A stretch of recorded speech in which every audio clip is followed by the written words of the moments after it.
مردوں کے لیے ننگے سر نماز پڑھنے کا کیا حکم ہے؟ نماز کی حالت میں ستر عورت فرض ہے۔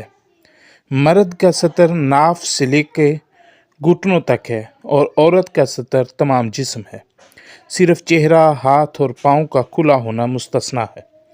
جب اللہ تبارک و تعالیٰ نے توفیق اور وسعت دی ہو تو بہتر ہے ٹوپی یا عمامہ پہن کر نماز پڑھے، جیسا کہ امام بخاری حضرت عمر رضی اللہ تعالیٰ عنہ سے روایت کرتے ہیں، جب اللہ تعالیٰ وسعت دے تو وسعت اختیار کرو۔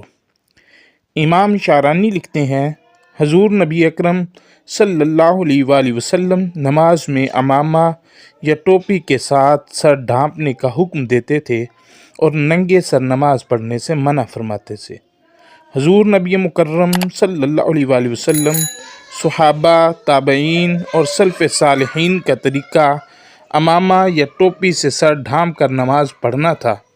اس لیے جب انسان کے لیے عمامہ یا ٹوپی حاصل کرنے کی وسعت ہو تو وہ ننگے سر نماز نہ پڑھے، عمامہ باندھ کر یا ٹوپی پہن کر نماز پڑھے۔